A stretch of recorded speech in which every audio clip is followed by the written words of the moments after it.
Okay, everybody's needs been taken care of. Are we good to go? We're good to go. All right, so we're going. Welcome to Red Zone Extra on Facebook Live. We have taken our show on the road, but we're on the road every week, right? Usually in a different part of Kansas City. You're not, actually, usually you are not on the road. And it crosses state lines, too, either in Kansas or Missouri. That's right. No, but we are really on the road. We're so on the road today, everybody had to set the alarm clock to get here. We're in Wichita, Kansas, at Big O Tires at 605 South Pause West Street, not Southwest Street, South Pause West Street in Wichita, near the airport. We're here to talk Chiefs. We're here to talk Chiefs with you. Send us your questions and your comments, and we'll get to as many of them as we can. We're going to talk about some other things today, too, including Wichita State, Thanksgiving. We got a lot of topics to cover here on the Thanksgiving edition of Red Zone Extra. Without further ado, let's introduce the esteemed panelists today, because we have some new blood here. But first, the old guys, far right, Herbie Teope. Say hi, Herbie. Hello, old guys, huh? Yep, old guys. Okay. All right. Sam McDowell is here. We missed you last week in Lee Summit, Sam. I heard. Yep, that was your home. That was my hometown. I was actually pretty pleased, though, that Herbie gave me a shout out on the famous people from Lee Summit, because you guys failed to mention me.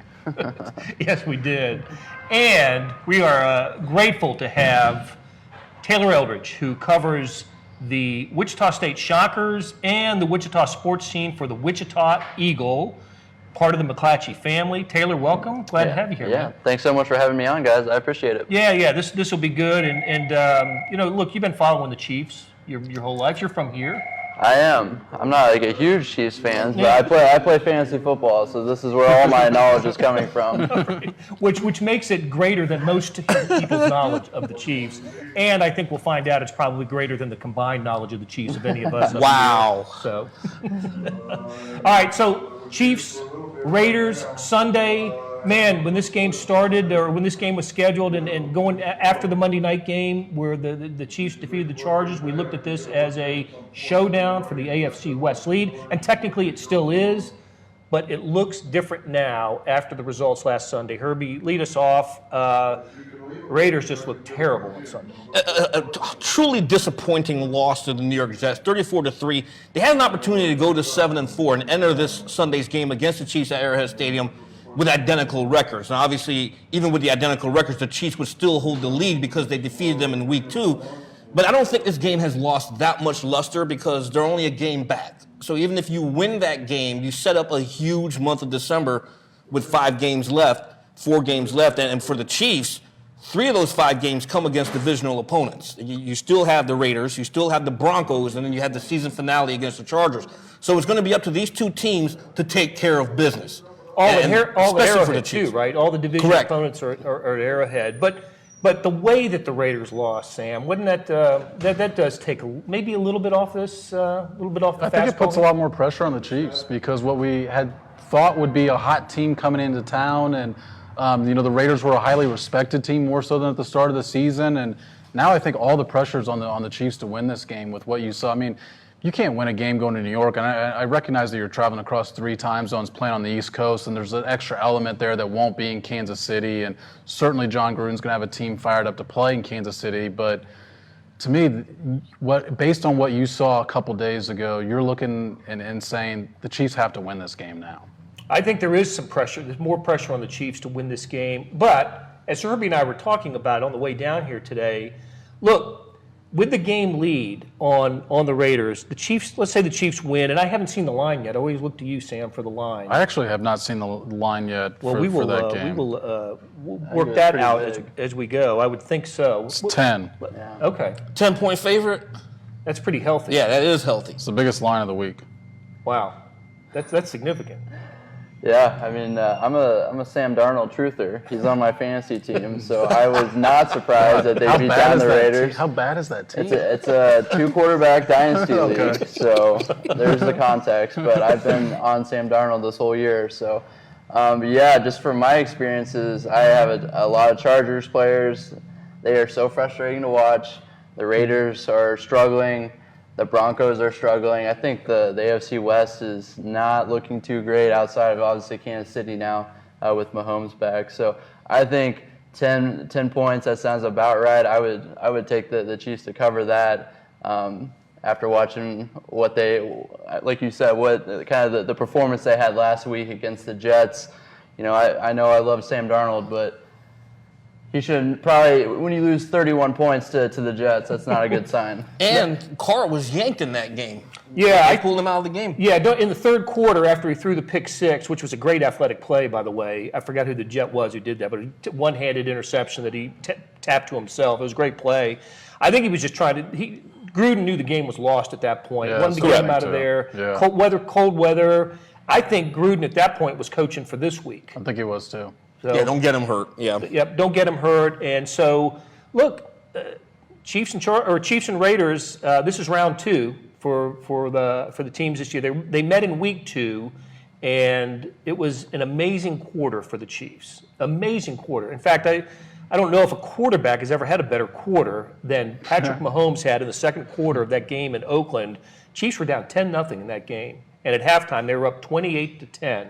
What do you remember about that quarter, Sam? I mean, they only scored in the one quarter. That was it, right? I actually had just come back after the press box, so I spent that first quarter in the black hole in Oakland, which was actually a pretty cool experience. But it was just bizarre because that 15 game time minutes I was in the black hole, it was all Raiders.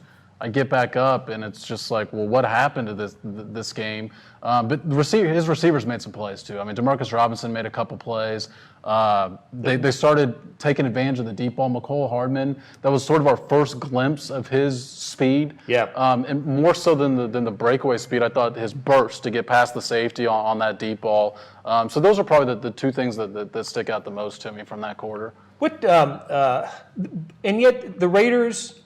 The Raiders lost their opener, right? So they were 0-2 after that. No, they beat the Chargers. They beat Denver. Denver. That's right. That's right. Yeah. That's right. Because the Raiders came into that game with a little bit of swag. I remember Sure. that.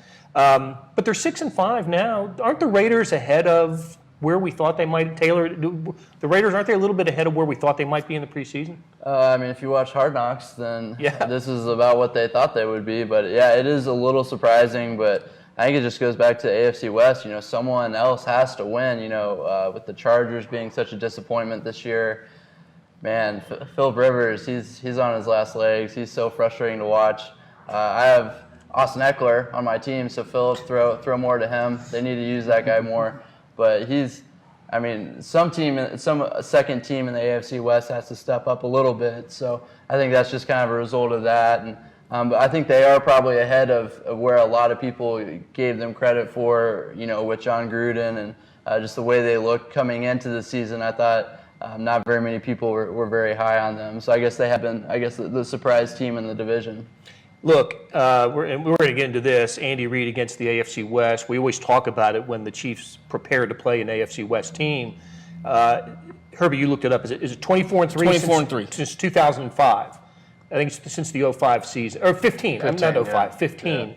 Yeah. Because they started with a loss to the Broncos that year at Arrowhead, and then beat the Broncos in the Peyton Manning 4-interception game, which turned out to be the Broncos' Super Bowl winning season. Mm-hmm. But can you make a case that the Chiefs have already kind of wrecked the Chargers season with the Mexico City win, and then wrecked the Broncos season with the Thursday night win? Because the Broncos were feeling pretty good about themselves coming into that game, and they can kind of do the same to the Raiders on Sunday. They absolutely can. And this is also an opportunity for Andy Reid to sweep the Raiders for a second consecutive year. And going back to your earlier point, are the Raiders ahead of where we thought they were? And I think that the answer to that is an emphatic yes. Over the past 2 seasons, Khalil Mack gone. The Antonio Brown debacle, you know, anything like that for a lot of teams is enough to bring them down. But the fact that they are contending right now says a lot about what John Gruden is doing over there. They had that embarrassing loss against the Jets, but before that game, they had won 3 straight games against some pretty good teams there. So they are ahead of where they were, but Reid's record against the AFC West is the ultimate trump card. You know, what he does against those teams, how he prepares the Chiefs to play the AFC West, because a lot of the players and most teams, their mantra is win the division. And Andy Reid certainly has the Chiefs in position to do that for, a 4th straight year to win the AFC West. The biggest thing is, I mean, Oakland has very easy schedule. Reminds me of when the Chiefs made the playoffs under Matt Castle, and to where they took advantage of having a last place schedule. The Raiders come in with a weak schedule this year, and this is really the only tough game remaining. They're in a 4-way tie right now. I mean, obviously they're 1 game behind the division, but even outside the division, they're in a 4-way tie for the last playoff spot in the AFC. Right.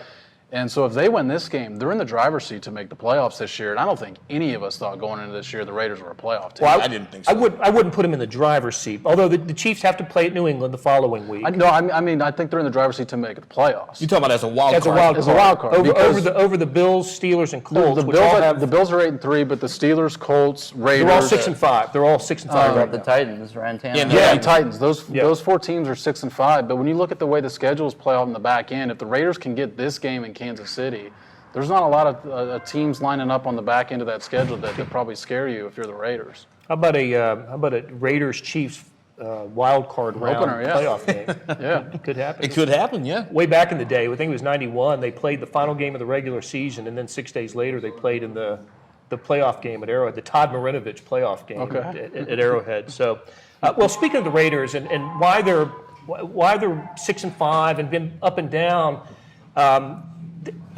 We kind of laughed at their draft when they had it. Remember Cleveland, the Clemson lineman?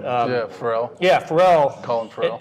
I'm sorry, here I am botching the name. But Max Crosby, Jacobs, the running back. Josh Jacobs. Jacobs, they did pretty well. As it turns out, after 11 weeks, I mean, you look at their draft, they got some guys. And the future's kind of looking pretty bright for them. If you believe in Derek Carr as their quarterback And going they forward. lost their first-round pick, too, in the opener against Denver. Yeah. And he, what's the safety's name? But he was playing lights out in that game, and he ended up playing with a significant injury the last quarter and a half, I think it was. I think a lot of people sort of criticized the Raiders this year because of what they saw last year just was a complete flop. And 4-12. This year they bring in Mike Mayock, and I think their draft was a lot better than people gave him credit for. I mean, you mentioned Crosby. I mean, he had, 4 sacks 2 weeks ago in that game? So, But Mayock also believes in building through the draft. I mean, before he took the general manager position, he was the draft analyst for NFL Network. And the stockpiling of draft picks, those first-round picks with the trade of Khalil Mack, did set them up. And I like what he did with the picks. And Blair, you mentioned the draft they had this year. But the majority of that are players from Clemson and Alabama, teams that were in the College National Football Championship and know how to win. And that's the mentality that they're trying to instill there. I'm just amazed that they were able to overcome the Antonio Brown debacle. I mean, if you can cast aside that circus and still be competitive, because Brown was supposed to be their big play guy, and they lost him before the season even started, but they somehow rallied. And to me, that's impressive. How about a thought on Derek Carr as the quarterback? I watched his post game after the Jets, and I thought it was pretty revealing and honest. And he talked about the young teammates that he has, but he also said, look, I've been around long enough that I need to start winning and need to get into playoff. We need to get in playoff mode. He's got 3 young kids, and he wants to do this now and not wait till he's in year 14 or 15 to start being a playoff team. What do we think of Derek Carr as the Raiders quarterback? Can the Raiders get to where they want to go with Derek Carr? just inconsistent. I mean, that's the thing that stands out the most. I mean, when the year he got hurt, when he actually did lead the Raiders to the 12-4. playoffs, Yeah. he was fantastic. And ever since then, he hasn't really been the same quarterback. Now, he still has the tendency to get rid of the ball quickly, which is going to neutralize some of the things that the Chiefs have been doing, what we've seen the past month or so, as far as putting pressure on the quarterback. But to me, he's too inconsistent with his accuracy, and I don't know that he's got the arm to really go over the top. And without Antonio Brown, the Raiders don't really have the receivers to go over the top a lot against the Chiefs either. And they got rid of Amari Cooper as well last year. I forgot to mention him. The one thing that jumps out to me about Derek Carr, he's not John Gruden's guy. Remember this past offseason leading up to the draft, the Raiders were linked to Kyler Murray a lot. And that I think with Carr, he's going to be looking over his shoulder for quite some time until Gruden just comes out and says, you are emphatically our guy going forward. But that's the reason why I'm not really sold on him as the Raiders quarterback of the future, because Gruden wasn't there when they drafted him. And Gruden likes to consider himself a quarterback guru. Wouldn't you want to have your own guy that you can groom, kind of like the Chiefs and Patrick Mahomes? Yeah, that's a good point. I wonder if Carr was ever in the film room with Gruden. Yeah, that's a good question. I We wonder. know Patrick Mahomes was. Yeah, we do. Well, and while we're on the trends of the Chiefs, we should have a special graphic for Andy Reid off a bye. Yeah. We got to talk about that because it is remarkable. I know it's a worn out story, but this is the only time we can talk about it, right? Because they're coming off the bye. 17-3 in his career, and 4-2 as the Chiefs. Now, look, I remember the loss to the New York Giants a couple years ago, which was one of the worst. One of the worst games he's had in his tenure. Absolutely, 12-9 in overtime. Travis Kelce throws an interception To a bad team. to a terrible. It was 6-3 Chiefs against the 1-8 Giants, and they lost that, which sort of burst the balloon a little bit about Andy Reid off a bye. But Andy Reid off a bye, it's still a great record. Anybody would take it. Why is he so Well, successful? there's one other, but I guess before we have Taylor and Herbie get into that, there's one other stat, though, that's at play this week that makes it different. So there's 5 international games this year in the NFL. 4 of them are in London, and then obviously the Chiefs played in Mexico City a couple weeks ago. The other 4 have already been played, and those 8 teams all got a bye, just like the Chiefs and Chargers did coming out of the international game. None of those 8 teams won their next game. Whoa. And the average margin of defeat is like 25 points. I mean, they're getting killed. They're 0-8 and just getting blasted in all of these games. So the Chiefs and Chargers, I recognize they didn't go across all those time zones to get to London, but they had to encounter some travel that is different than the typical NFL road city. When you look at the length of it, they also played Monday night. These London games are Sunday morning. They're playing Monday night. They didn't get home till after the sun's up on Tuesday, have a team meeting. Andy Reid lets the players go their separate ways for 6 days. But that's an obstacle that's coming up this week, that 17-3 he hasn't faced in those other 20, I don't think. So trends knocking heads Yeah. this week, huh? I'd heard that this bye week success dates back to when Andy Reid was an assistant at Green Bay under Holmgren, and after a loss with the Packers coming up with a bye week, that Holmgren just basically told everybody get out of the complex. Don't want to see you for a few days. And after they came back for injuries, they were gone the rest of the week, and that made an impression on Andy Reid. Herbie, you cover the team on a daily basis. Is that what happened to the Chiefs last week? Did they just get out of the complex? Yeah, absolutely. And what he typically does is like they'll come back and they'll spend some time if they need spend time with Rick Burkholder, the athletic trainer. But then he absolutely tells them, get out of here. You guys know where I came in, Sam. It's been a while since I've mentioned the Saints, but I have to go back to this because Saints head coach Sean Payton called Andy Reid. Payton used to be bad at coming off of a bye. And so he looked around the league and he was like, why is Reid so successful? So Sean Payton actually called Andy Reid and said, what do I have to do? And Reid shared with him his philosophy of letting players go on the break. Get rested and come back and you're ready to start playing football again. Payton has done that over the last 4 or 5 years. The Saints are now also phenomenal coming off of a bye. So it's a formula that works. You know, if you keep your players in on the bye week and you're making them attend meetings, et cetera, when they should be off, that's going to affect them. But if you give them the opportunity to cut loose and get rested and go spend quality time with your family, you're re-energized. So some teams do it. Makes sense to me. Makes sense. Okay, a couple of little items. Let's before we kind of get to the next segment. How about an injury update, Herbie? We talked to Andy Reid yesterday. What's the latest on Tyreek Hill and Brian LeBurge wants to know about Damian Williams too and LaShawn McCoy. Yeah, as far as Damian Williams is concerned, we know he was a suffered rib, I think, right? Yeah, it was a rib injury, and he left Week 11's game against the Chargers. Andy Reid did not give us an update on him, but he did mention with LaShawn McCoy, who left that game with a head injury, he was not in concussion protocol, and what that means is McCoy should be good to go this week. The big one, obviously, is Tyreek Hill. He suffered the hamstring injury after just 7 offensive snaps against the Chargers. Right hamstring injury. He went into the locker room and he came back out. Andy Reid told us yesterday he's optimistic that he should be all right for this week against the Raiders. And I think the biggest thing, the way I phrased that question to Reid when I asked it, was the fact that he stood on the sidelines for the rest of the game and didn't stay in the locker room is probably the best sign that this is minor. Okay, good to know.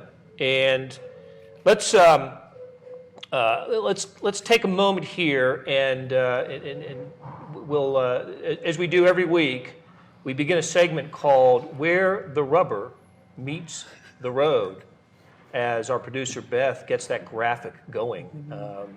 Where the rubber meets the road. This is where we identify a Chiefs player or players or that needs to play well, or we expect to play well in in the upcoming game this week against the Raiders. 3:25 kickoff, by the way, at Arrowhead Stadium. Herbie, we'll start with you.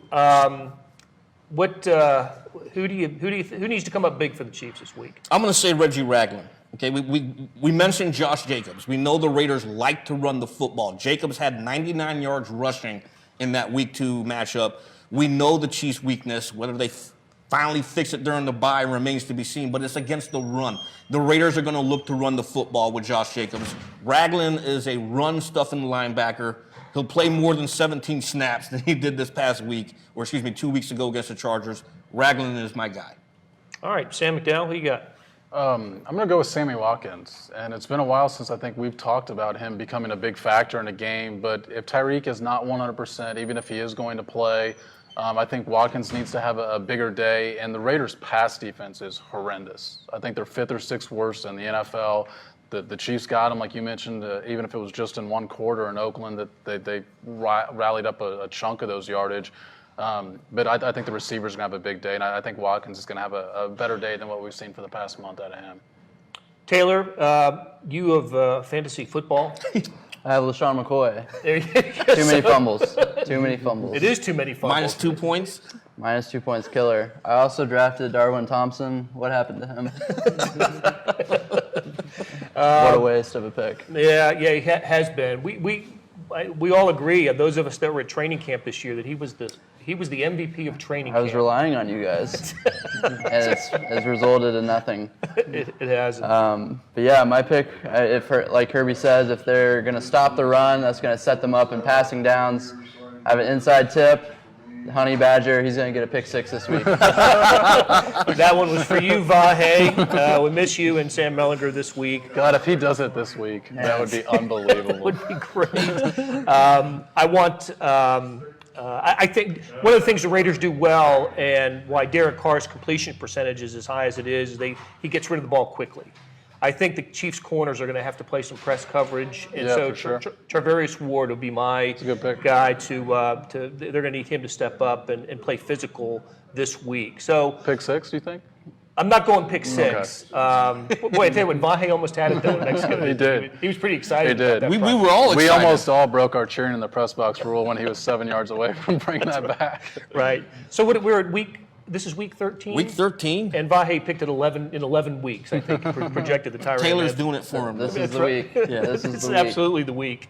All right, so we're going to come back later. We got a couple more where the rubber meets the road questions.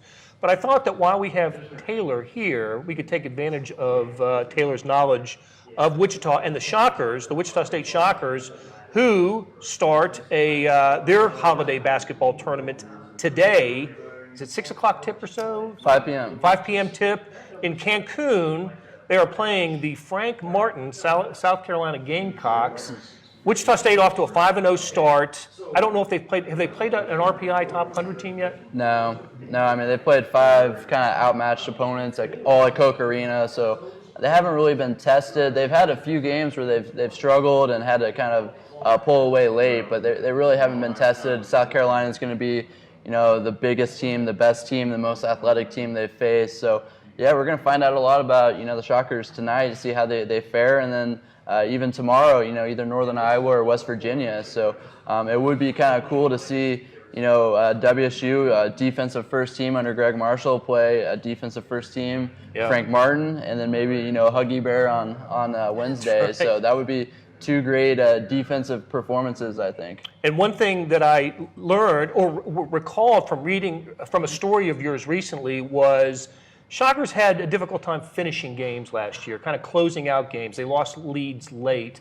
This strikes me as a good opportunity for them to get rid of that habit of theirs. Yeah, they're so young. Last year they were playing basically 5-6 freshmen, so almost everyone last year was a first-year player. So even this year, you look at the Ken Palm experience, and they're still a bottom 20 team. So they're still super young, super inexperienced, but they do have at least some guys that have played college basketball this season. So they showed in that 5-game stretch. They had 2 of the opponents kind of push them late.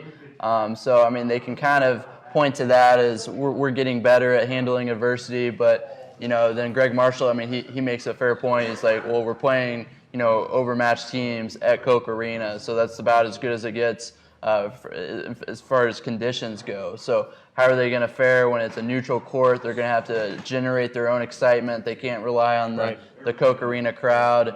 How are they going to handle adversity when they face it against South Carolina? Because this is a really, really good defensive team. Really good offensive rebounding team too, so they're hard to keep off the glass, and they get after it on the defensive end. So there's for sure going to be some adversity today. So yeah, we're going to find out how the Shockers, they have 4 freshmen in the rotation. They've never played outside of Koch Arena before. This is their first road trip, so we'll find out a lot about how they handle that. Thanksgiving week, also a week for college basketball tournaments for everybody, and all of the teams that we cover at the Star and the Eagle are playing. Missouri will face Oklahoma at Sprint Center tonight in the 3rd-place game of the Hall of Fame Classic. Kansas is in Maui taking on BYU, which beat UCLA in the Maui Invitational. Kansas State lost a game to Pitt yesterday, in which Pitt went 1 of 16 on 3-pointers, and will play Bradley, I think, in the 3rd-place game in Fort Myers, Florida. Holiday week, Thanksgiving holiday week, is also something that's kind of near and dear to us. It's high school football state championship week in Kansas. It's semifinal week in Missouri. We've all covered state championship games. I love them in high school football. I want to read you the list. This is who's playing this week in Kansas. It's 6A. It's Derby, Olathe North. In 5A, Wichita Northwest, which is a juggernaut, scored 80 last week. Yeah. 80 points. They're taking on Mill Valley. Andover Central against Bishop Miege in 4A.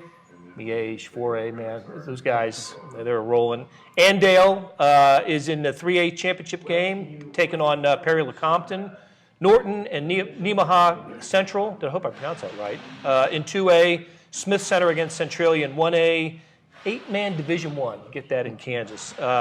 Canton Galva, I hope I'm pronouncing that right, against St. Francis, and Osborne against Axtell in 8-man Division II. On the Missouri side, Staley in Class 5 taking on Jackson. These games are Saturday, I think. Semifinals, yes. Saturday semifinals in Missouri. Platte County is playing in the 4A semifinal, and Odessa in the Class 3 semifinal. So I love the high school state championship week. That's what, to me, Thanksgiving is all about. Sam, you've covered a whole lot of state championship games. Yeah, Missouri, I'm sure, has a little bit of different flavor. I sort of exited that whenever they exited whatever it was last Edward Jones Dome in St. Louis, right. And they used to just play them back to back for 2 days. Now I think they play them at a couple different sites, Missouri State and Mizzou. But yeah, the emotion that kids have, it's so genuine. They're not getting paid to do this. They're doing it literally for the love of the game, most of them. So, and a lot of them, it's their last football game. No matter what they do, and it's win or lose, it's the last time they're going to put on a uniform. So there's just a lot of emotions that go into state championship week. That's pretty cool to witness. It is. I absolutely love it. Taylor, if there was a Wichita ranking for high schools just in the metro area, who'd be number 1? It'd be Derby. They are a machine right now. They're kind of reminiscent of the Randy Dreiling era of Hutchinson. They just have it going right now in 6A, and they face probably the second and third, maybe second and fourth best teams the last 2 weeks, and they've gotten up 42-0, and I think it was like 49-14 against Topeka. So they're just unreal right now. Usually there's a pretty good team from the Sunflower or the Eastern Kansas League waiting for them in the 6A championship game, and I'm sure Olathe North is solid, but I don't think anyone is getting close to Derby this year. I think they're going to win by at least 21 points. That's just what they do. They have the machine going. I don't think anyone in Wichita could hang. I don't think anyone in Kansas could hang with Derby this year. They're too much talent on offense, and the defense is playing lights out right now. So, yeah.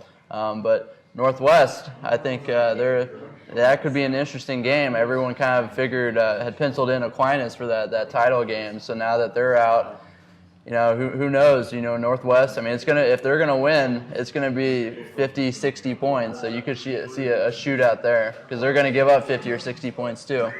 So the Chiefs. Yeah, that's right. That's right. All right. One other Wichita topic that I wanted to ask you about is, I know this was pretty controversial when the news broke a few weeks ago, but is everybody past being mad at the Wind Surge, the name of the new Class AAA team? I think it's calmed down some, but no, it's still not very popular. But I think after time, people will forget about it and they'll start going to the games and they'll just call them the Surge, and people will be happy with the new stadium. But yeah, I think it was just because the team hyped it up so much, the rollout of the name and the brand, and I actually really like the color scheme. They could do some pretty cool uniforms and sell some merchandise. But yeah, the name was not very popular. I would say about 80-20 seemed to be like about the consensus against it. Yeah. They're the Miami Marlins AAA team, and what was the name of the previous team? The team that Bingo. The Baby Cakes. Yes. Okay, the Wind Surge is an upgrade from the Baby Cakes. They were in New Orleans. right. I don't know. Baby Cakes is a pretty. No, You're never gonna hear that. Baby Cakes. They had that baby on their logo, right? Yeah, it was the most hideous looking mascot you'll ever see. All right, we are going to return to our Rubber Meets the Road for a couple more questions. We don't need the graphic up for this, but just in fairness, Herbie and Sam have been prepped a little bit for this. Didn't want to take them completely off guard, and we mentioned it to Taylor when he got in here. So, fellas, it is Thanksgiving week. It's a holiday that universally loved. I love it for sure. It's just a great week. And my wife, who doesn't cook often, takes over the kitchen for like 2 days on Thanksgiving week and just wears herself out in the kitchen. And I help by not being in the kitchen.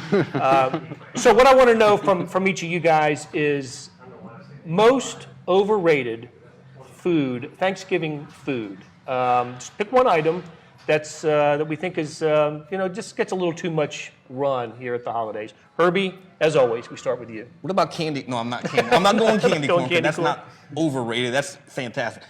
Stuffing. I don't get stuffing. I can eat turkey without the stuffing. I'm like, no, don't put stuffing in there. So to me, I can do without stuffing. Not even like sauce. Stuffing that includes sausage. No. Just give me the turkey and the gravy, and I'm happy. Wow, that's a minimalist Exactly. Thanksgiving dinner. Turkey and gravy, you're good. We are going to get into my thoughts on Thanksgiving and cooking, though, right? Yes, I think this is a good time. I think you and I kind of share this. To Blair's point, okay, here's my whole process on cooking, and for those watching, you can say, that's why you're single. No. Why do you want to spend 8 to 10 hours in the kitchen, cooking, etc., to consume a meal in 20 minutes and then spend 2 to 3 hours cleaning? It makes zero sense to me. If you want a good Thanksgiving dinner, go to Boston Market, get those pre-cooked Thanksgiving meals, and you're good. Are you getting paid for this? I'm not getting paid for it, but that's what I do. Is this FunCon right now? All right, Sam, in this, see if you can follow that spirit. Yeah, first of all, I'm glad that Herbie said he's single because all of our viewers are like, I knew it.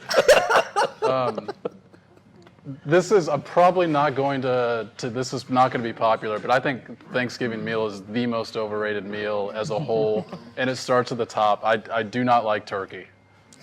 Oh my goodness! So we've eliminated stuffing. It is and the turkey. worst. It's the worst of the meats. Worst of the meats. So turkey is overrated. My plate does not have a lot on it in Thanksgiving. In fact, in my family, my mom has gotten to where she doesn't.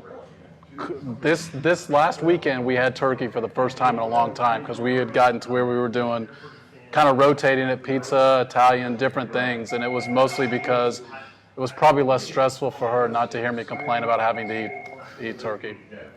Taylor, please save this group. Save Thanksgiving. Save this. Oh, man. Yes, That's a Taylor. lot of pressure. Save Thanksgiving for us, please. I'm gonna go cranberry sauce. I don't have a lot of use for it. Very reasonable answer. There you go. Cranberry sauce. Great answer. And I'll offend people by adding pumpkin pie to that list. Wow. Listen, if it's only good enough to make once a year, then it's not good enough to make. So pumpkin pie off my table. I will say, if you've got pumpkin and pecan, you should go with pecan. Yeah. But I don't mind pumpkin, though. No, absolutely. I'm with you on that. All right, so we also want to know, in honor of our road trip here to lovely Wichita, what do you think of in terms of pop culture? And this could be anything. It could be a song, a movie, a famous person from here. When you think of Wichita, and I think the three of us will go first, and then we'll get Taylor's expertise on this. So, Wichita in pop culture, Herbie, what do you got? I have two, actually. Wichita from Zombieland, Emma Stone's character. There you go. She took her name from Wichita, and then also, in the spirit of Thanksgiving, planes, trains, and automobiles. Yes, that's a good the pick. late, great John Candy says, or excuse me, Steve Martin's character says, "You're telling me we're going to be stuck in Wichita?" And then John Candy's character says, "You are in Wichita." So yeah, those are my two pop culture references. Okay, good ones. All right, Sam. Those are good ones. I mean, the Seven Nation Army song, which I'm sure White Stripes, Taylor and yeah. anyone else who lives here is probably tired of hearing that reference. And then Sarah told us that Pizza Hut started here in Wichita. She had to tell you that? You didn't know that? I thought that there was a pizza chain that started here, but I wasn't sure which one it was. White Castle started here too. There That's we what go. she And also White said. Castle. I had The no subject idea matter that one. expert here. That's right. I'm going, because I'm the by far senior member of this crew, Wichita is the birthplace of Hattie McDaniel from Gone with the Yeah. Wind, the maid, and Wichita lineman, of course, the great old song that I think Glenn Campbell made popular. All right, so we haven't mentioned athletes, and there's certainly some great athletes from Wichita. So Taylor, take us through. Taylor from Goddard High in Wichita State, Wichitan through and through. What have we missed? What should people know about your town? That's you guys have a good list started. Barry Sanders, as far as Yep. athletes, Lynette Woodard, Jim Ryan, as far as running goes.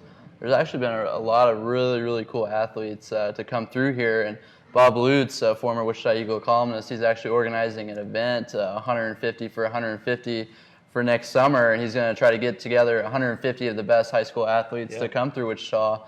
And it's going to be a super cool event. I think it's August at Coke Arena, so that'd be really cool. He's trying to get Barry Sanders to come back. He says he's got Lynette Woodard and Jim Ryan are both cool. supposed to be coming back. So yeah, there are a lot of really cool athletes to come from Wichita. Kirstie Alley, that's the another actress. one. She's at Shocker basketball games every now and then. Great athlete.